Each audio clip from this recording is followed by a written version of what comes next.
Well, hello, friends. The RBI has announced a huge dividend payout of 2,10,874 crores to the government of India. Now, this is obviously going to impact your investments in equity shares in certain sectors. Do you know how your portfolio is likely to be impacted? Hold on. In this podcast, I'm going to explain to you exactly what it means for you across asset classes.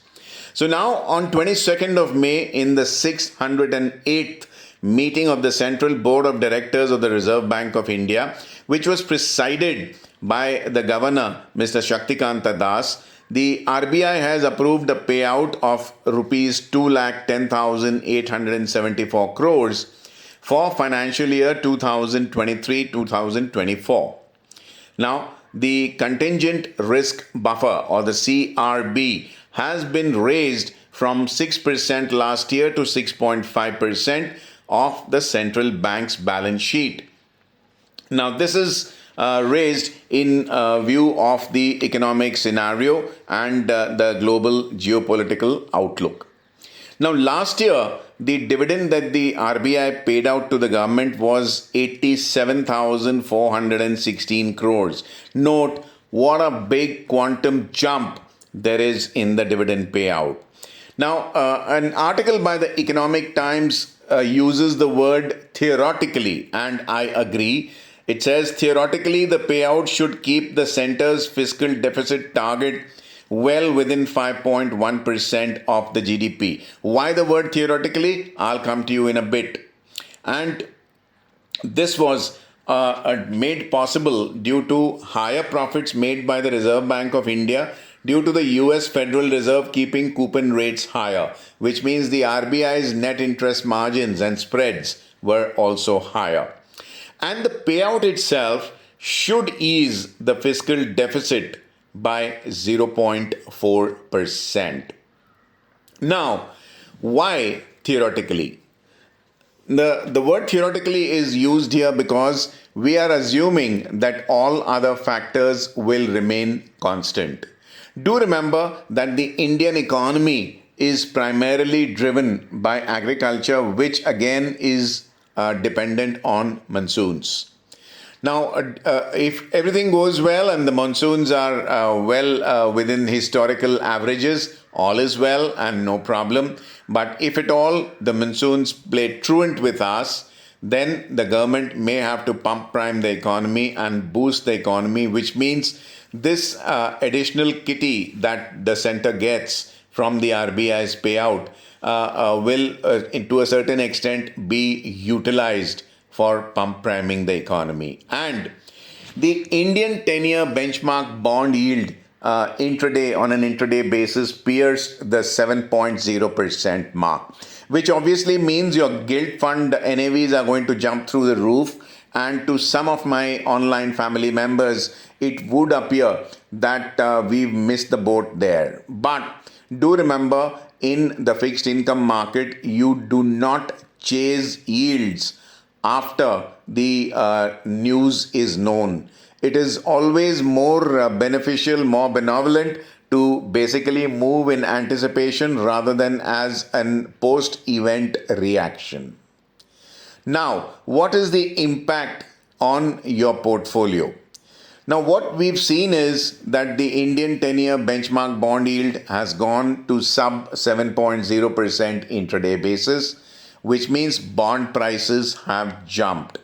This is positive for banking stocks, and this cannot be the be-all and end-all means for buying a banking stock, but the impact is something I'm discussing right now because banks are the biggest investors in bonds. And if bond prices are going to go up, there's going to be a mark-to-market profit on the bank's bond portfolios, which is AFS, which means available for sale. It is available for sale bond portfolios which are mark-to-market. The hold till maturity are hold till maturity and therefore need not be mark-to-market. Now, the other thing is that interest rate sensitive stocks and companies which are very heavily leveraged by a huge amount of bank loans, those stocks which are primarily dependent on sales of their products thanks to EMI based buying, might just see a relief rally on the trading session tomorrow, because it is anticipated that interest rates may not rise as fast, or maybe the interest rate cycle may start moving down a little more earlier than expected till recently. Now, all this at this point in time is conjecture. Like I said, the Economic Times used the word theoretically. We don't know what's going to happen on the monsoon front. It is under nobody's control. Secondly, we don't know what the plan of the government will be after the swearing in ceremony, whether it's the same government continuing or there's a change in dispensation. We don't know that. And we don't know what the public spending pattern is going to be like. If at all there is a higher public spending pattern laid out, then the 7,50,000 crore bond borrowing guideline that was given by the RBI between 1st April 2024 to 30th September 2024 may not change much, irrespective of the RBI's liberal payout on the profit by way of dividend. Now, what are you supposed to do with your gilt funds? Your equity portfolio, I talked about.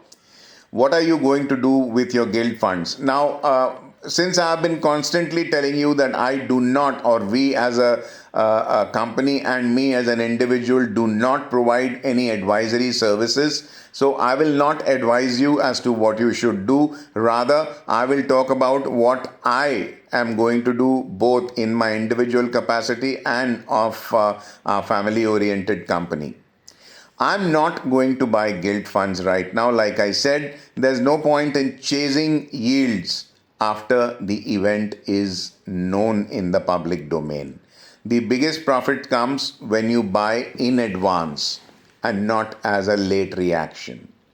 So I'm not buying yields, but the interest rate sensitive stocks might just see a bump up. Overall, the markets might just see a small bump up due to this event. I hope this answers your queries about what the RBI's dividend is likely to impact the markets. And overall, I think is going to be a slightly positive move. Friends, if you haven't yet subscribed to my YouTube channel, I request you to please subscribe to the channel and click on the bell icon to receive instant alerts about fresh videos being put up out here.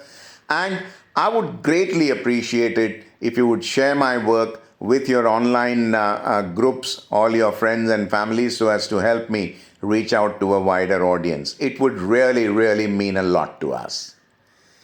I thank you for your patience in being with me in this podcast. Till we meet again in my next. This is Vijay Bhambwani signing off for now. Have a very profitable day ahead. Take care. Bye-bye.